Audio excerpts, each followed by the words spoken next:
Twice a day, my team of AI agents conduct a roundtable where they discuss different ways that we can move our business forward and make more money.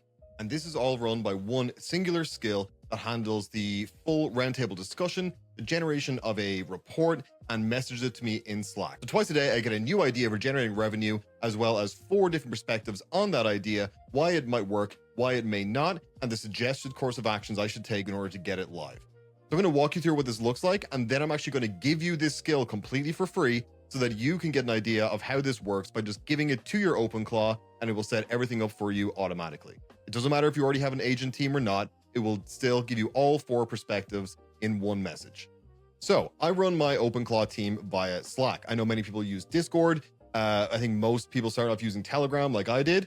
But Slack is where all of my other business operates from, and it has been by far the best way for me to keep track of my entire agent team. So what does this look like? Essentially, every day, twice a day, in the morning and in the afternoon, I get sent a memo that has a proposed idea, and that proposer is rotated every single time, so it's not always the same agent suggesting ideas, and then the rest of the team all discuss it together. So you can see in this message here that came in the other day, Alt Cunningham, who's the Provocateur role, proposed the exit-ready audit, reframed the 4-week OS build as sellability infrastructure. This produces a transferable value scorecard. What would an acquirer see? It's the deeper fear of building something you can never cash out of. Pitch, you built an agency, can anyone else run it? The operator take, which comes from Vic Vector, says there's a strong pivot, but sequencing problem. Exit ready assumes past the survival phase. Your target is founders hitting a ceiling now, not the ones with a business worth selling. Chasing this requires a content pipeline redesign, not a copy tweak.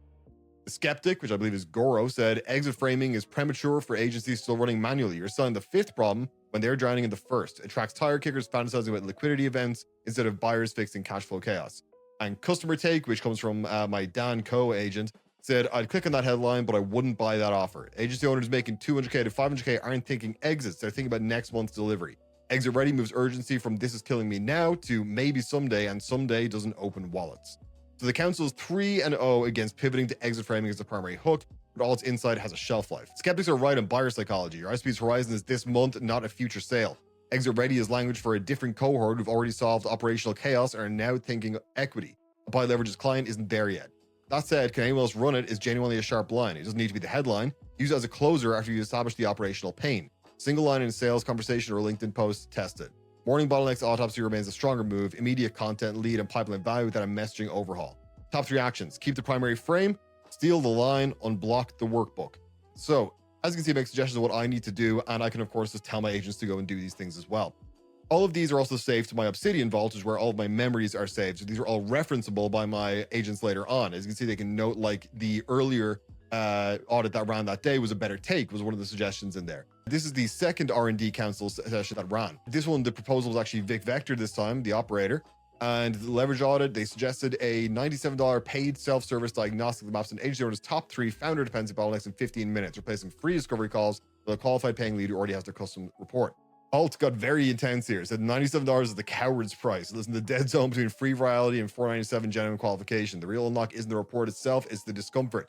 Make the output feel like watching your own operation unravel in real time, then closing the specific here's what breaks first, and you have 90 days. That's the thing that makes someone book immediately. Goro said a $97 self-service tool attracts price shoppers and completion rates crater without human accountability. Qualified buyers paying 10K, but retainers won't trust machines to diagnose their chaos. It risks signaling we're not expensive enough to talk to.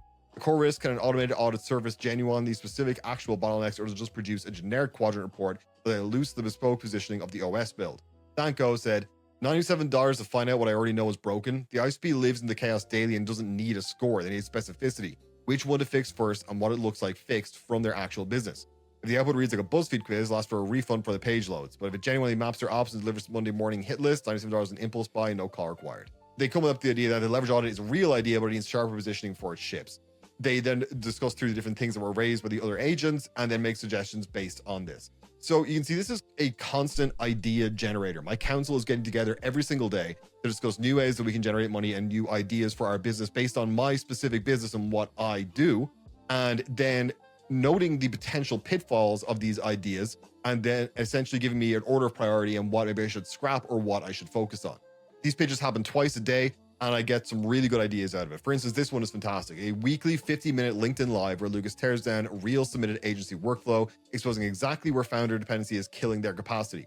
No pitch, linking comments to the full diagnostic, submitted workflows equal pre-qualified lead pipeline. You can see all thought that this framing was smart. The teardown is the pitch. Real leverage isn't the live event, it's the recording. Each autopsy becomes a reusable asset. A case study, blog post, cold email proof. It captures exact pain language, submission form. We've already got a lead list that self-sorts by urgency. The operator, Vic Vector, said the self-selection mechanic is smart. Agents identify their own bottleneck, paying for pre-qualification, but the hidden dependencies where the diagnostic funnel is ready to receive this traffic.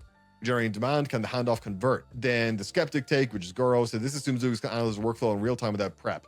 He can't. Now, that's a good question. Yeah, I probably could do some of it, but it depends obviously on how detailed a report like that would be. It's a strong concept. They're split on the execution risk. So then this gives me a good idea of how I can, take this, look at the other potential problems that might arise with it, and then maybe modify it for my own sort of setup. So they give me the top 3 actions to follow for every single one of these discussions. So I can look at like draft the workflow submission form, capture pain in buyer language, set a 48-hour before live submission deadline. Also advise me to set up a one-time email capture so I can capture leads and things like that. It's a really solid idea and something that you could definitely implement as part of my overall content strategy. And these happen twice a day. Every day I wake up to a new idea. In the evening, I'm reminded of another one, and the full ins and outs of what, potentially a bottleneck or something that I should focus on further. And it's like having my own think tank at all times, giving me suggestions on how we can grow the business. Now, I could go and do this manually and have the agents discuss or talk to them myself, but this gets them to actually discuss between each other and review an idea from multiple different angles in order to give me the best possible outcome. So I think this is a really valuable skill, and I think it's something that a lot of people could benefit from, which is why I want to give it to you guys for free. There's a link in the description below, link leads to this page. Here you see that you get the full skill ready to go. All you got to do is drop a zip file that will be emailed directly into your OpenClaw agent, and it will set it up for you. There is no other prerequisites required. It does everything. It even asks you questions about your business or use your OpenClaw's memory to get the idea of what you're working on. And it gets you set up and pretty much good to go to get a live R&D council ready for you that will run twice a day. I think this is a really solid way to grow your business, to get new ideas on areas that you're maybe overlooking. And the way I made this was really, really simple. I saw a tweet with the idea and I thought it sounded really cool. I actually can't remember who it was that posted the tweet, so apologies. But I saw someone saying that they were having their agents discuss this and the different kind of seats they were having their agents fill in order to generate the ideas. So I literally copied the tweet, gave it to my OpenClaw and said, build this as a skill. And that is one thing that I think is vastly underestimated with OpenClaw and with using these skills in general.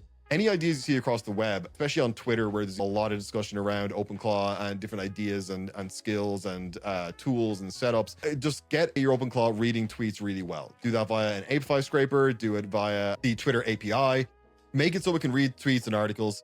And I would say half my conversations with my OpenClaw team are me just pasting in links to tweets or GitHubs and going, give me your thoughts, or just read, or what do you think of this? They give me their opinion on it. Usually it's like, yeah, we can take this and this from it, or maybe this is good. And if I like it, I go, cool, turn it into a skill or turn it into a repeatable process.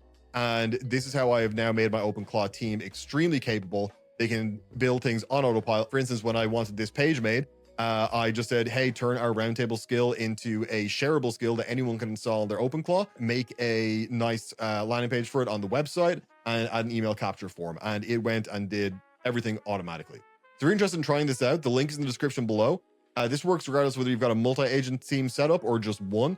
The OpenClaw can actually take the skill and then assume the role of each of the different R&D council members and have the discussion between itself and send you the memo. Now, I do like having it across a multi-agent teams. I've got my different agents running different models, and different models have different thinking processes and can give you even more kind of, creativity and varied sort of results. But yeah, I think this has been one of my favorite new skills I've set up. It just works pretty much straight out of the box. It's given me some really, really good ideas on things that I've started actively implementing in my business. It's been another really good step towards a zero human company. It can also be tweaked. For instance, I can say to it, I want you to come up with ideas that involve me less. The reason that they're discussing a lot of things that would involve me is that I am, kind of trying to build my personal brand as well and establish myself in this space. So I'm happy to, for instance, do a LinkedIn live audit or something like that. I think that's why they're kind of discussing those sort of things that I was involved in. But if I wanted to have them run things completely autonomously, I would just say that to them, update the skills so that all discussed ideas are done with no involvement from me whatsoever. You also can just add on a simple thing saying once the idea is verified, ranked on a score of 0 to 100, anything above, say, 85, go and build it without my intervention. And they can go and build things as well. I've had my agents building stuff for me overnight. At 1 a.m. every night, they come up with ideas and they build something for me, and I wake up with something cool every single day. I'll be showing some of them off in the next few videos. So I hope this is helpful. Get the link in the description below, and I will see you guys in the next one. Peace.